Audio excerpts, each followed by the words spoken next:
A childhood of trauma, overwhelmed, silent and alone. I love the windmills, but they just remind me of my childhood that was gone in a blink.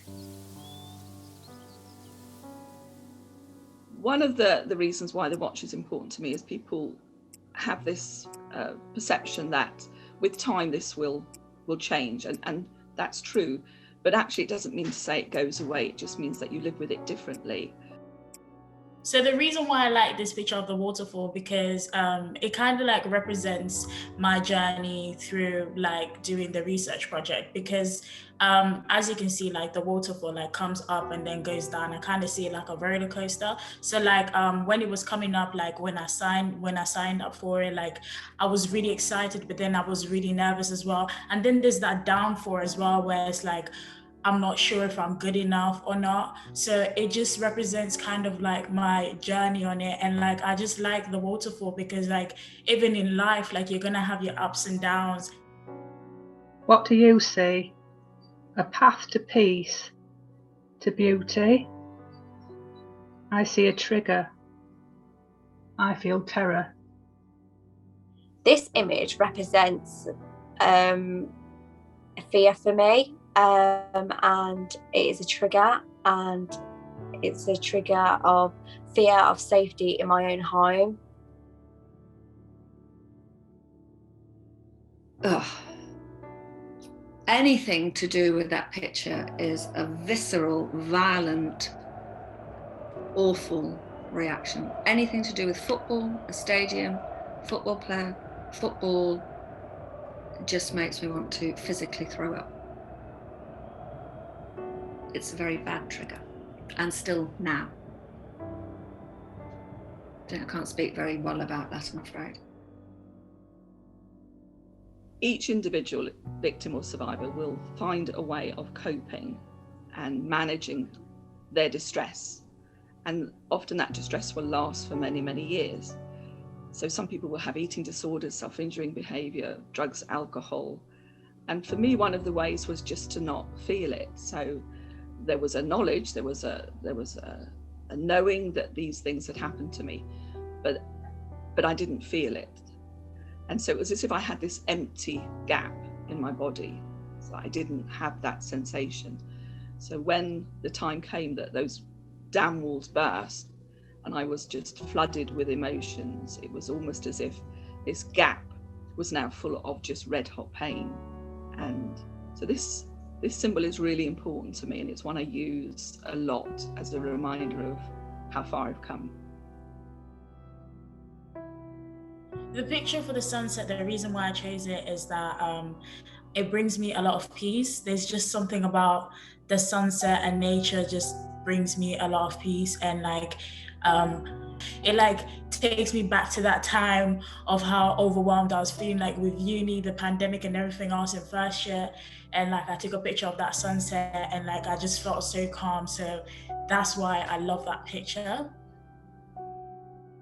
This image represents a new growth and a cycle of life, and for me that represents hope. I always thought recovering would mean going back to before, going back to a fresh rose with lush green leaves and taking everyone's breath away again. I thought I'd ruined myself and lost something sweet and innocent after, but instead I was just intended for another purpose. I can't go back to who I was before, but I can choose what I become. When we're talking about sexual trauma or sexual abuse, it's often we're talking about the elephant in the room because people don't want to talk about these things. Society's uncomfortable about these things. And yet we must as a society, we must as individuals talk about the elephant in the room, because otherwise victims, survivors remain invisible, and we have stood by and let that happen. Exploited and broken, hitting rock bottom and finally reaching out for help. Time to find my voice.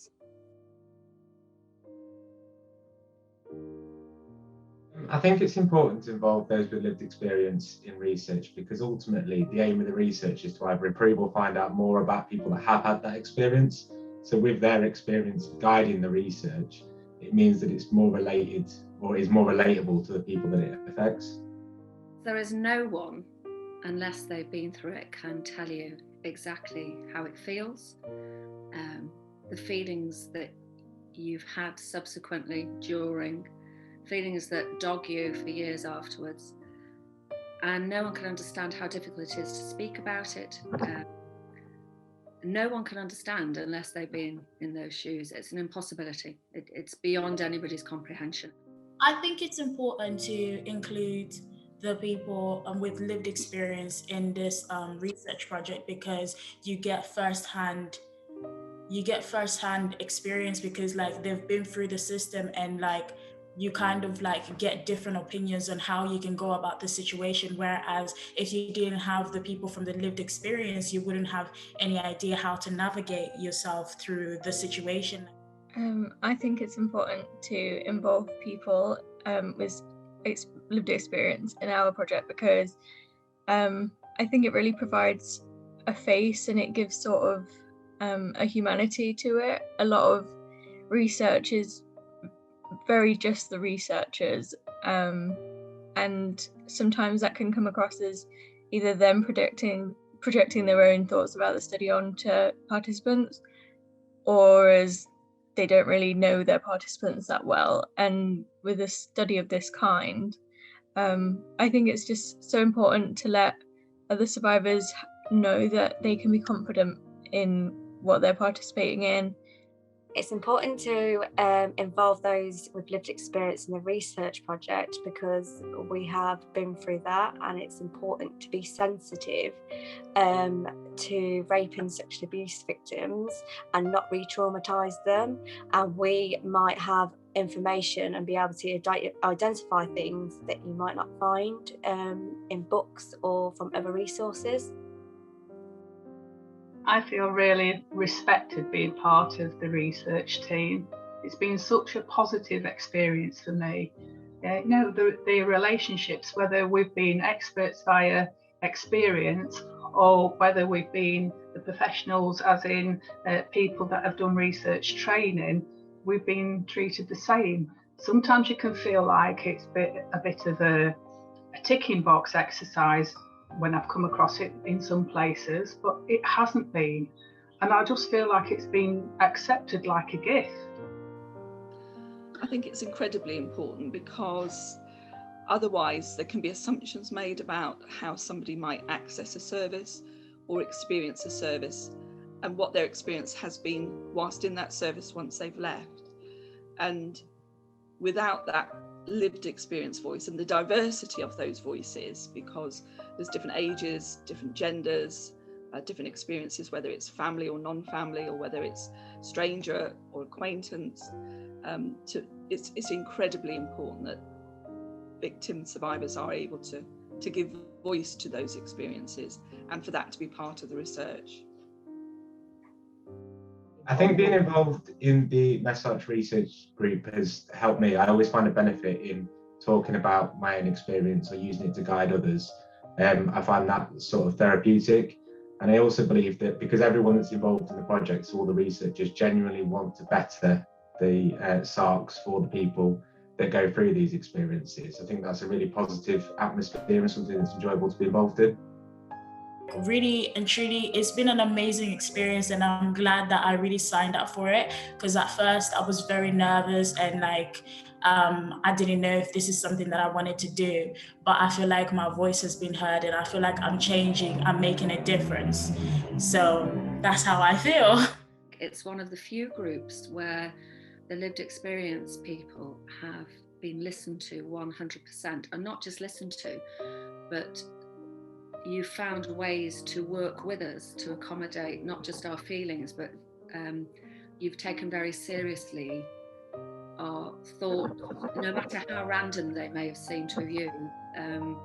You've really taken them seriously and acted upon them.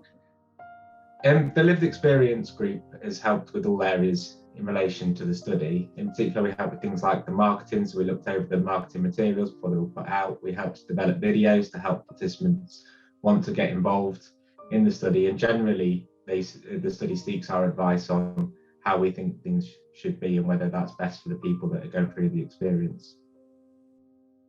In my opinion, I think the lived experience people have shaped the study in many different ways, like having people that have like had the lived experience has really helped, and also having the lived experience people actually being on the research team as well and going out in the field to like interview people that are on studying on the project has really helped, because I feel like maybe it makes them feel comfortable knowing that somebody else has been through the situation and they want to hear you. Some of the ways that we've been able to shape the research has been things like, which I've really appreciated, has been things like we were invited onto the training that the practitioners that were doing actually the surveys did. So we had a voice even into the training, and we were able to add our experiences into that.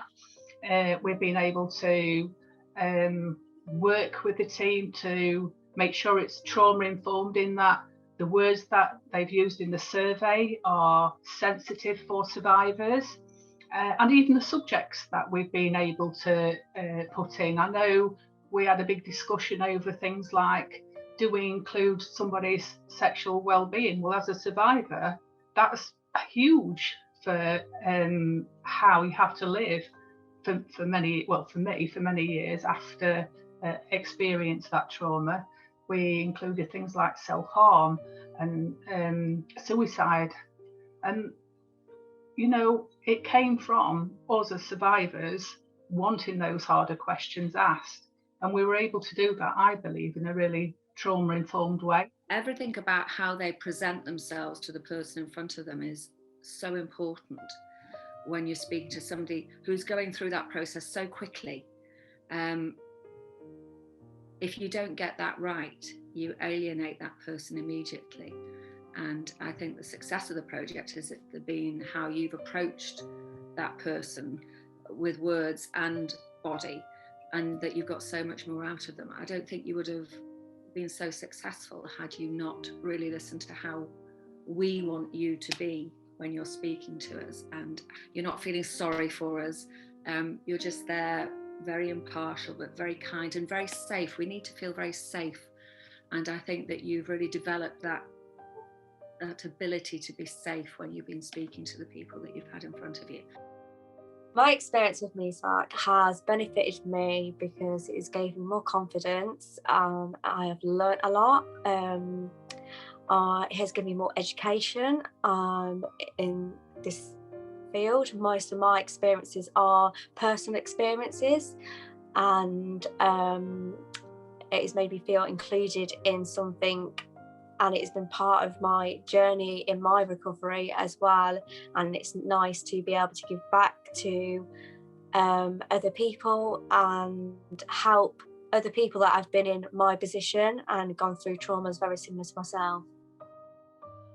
Being part of the research group as a lived experience individual has been important to me, because when we're talking about SARCs and services within the SARC and elsewhere, the individuals who are accessing those SARCs are vital if we're going to get this right. We're going to be able to affirm that the experiences and processes are beneficial, or whether in some way they might be harmful. And so to be able to hear the sensitivity that might be needed and the complexity of that experience is incredibly important. And what I found with this particular piece of research, unlike some of the others that I've been part of, is that we are being listened to and we are being able to influence what happens next. A healing journey into freedom, breaking free from the chains of trauma, reaching for the light and hope of the future. There are lessons to be learnt, lives to be saved. My narrative can help others. My lived experience is valued. Research is important. This picture makes me smile, and it is for me healing. This is where I went to heal. It's my second home. And there's everything about that picture that just gives me peace, smile, joy, healing.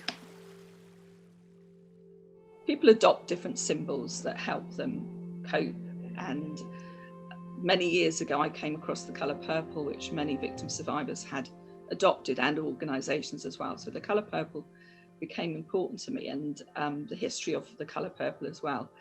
And sometimes it can be hard for other people to show they care, and we don't always let them do that either. And my husband is somebody who is not a caring, sharing kind of guy.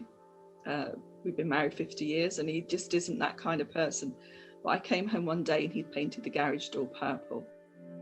And that really lifted my heart because it showed how much he cared. The trauma will always be part of me, but it won't ever stop me growing. In this image is a picture of an adult's hand and a child's hand, and what that represents is that the children are our future and that we are making changes for future generations to come. As victims and survivors, we find different ways of having some level of control. And so for me, from quite an early age on, I didn't allow myself to cry, or if I did cry, it wasn't in front of anybody else, because that was a weakness, was to cry. And there was a lot to cry about, but I wasn't able to do it. And so it was many years later that that dam burst and I was able to cry. And in fact, I couldn't stop. And for me, that was shocking, that I was crying and then I couldn't stop. And it wasn't just about the tears that were falling from my eyes. It was as if I had every pore of my body was seeping tears and sadness. And it was a very difficult experience for me, having been in control for so long, to have so many tears and so many episodes of just crying. It was shocking for me to experience that, and shocking for me that others saw it. And everybody was talking about how amazing this drink is. And when I tasted it, honestly, it's literally so good. And like, I've never tasted a drink like that. And I took a picture of it and it was on a sunny day. It was cold. It was just nice. And I just love that picture. As a victim survivor, I had all my life presented an image of this is who I am. But in fact, it wasn't who I was. It was an outer shell that I had created that was a safety net for me. And part then of reviewing and exploring the experiences I had of being sexually assaulted, sexually abused, raped over a number of years was to begin to peel back those layers. And of course, as we do that, we experience the pain of that time. And so as we went through pulling apart this doll, which I did do, was inside was this hurt person, this tiny hurt person who had been raped over a number of years and had managed to survive. And that meant that I too could survive, and that this wouldn't kill me, even though it was something I wanted to do. It wouldn't kill me. I could do this. Oh, look. This to me is a girl and a dog. The sun is rising, and this was about, 6:10 in the morning. This is me, really happy in my soul, happy in my heart, watching another day come up. And the sunrise to me is full of hope, resilience, endurance, change, happiness, moving on, moving upwards, moving forwards, laughter,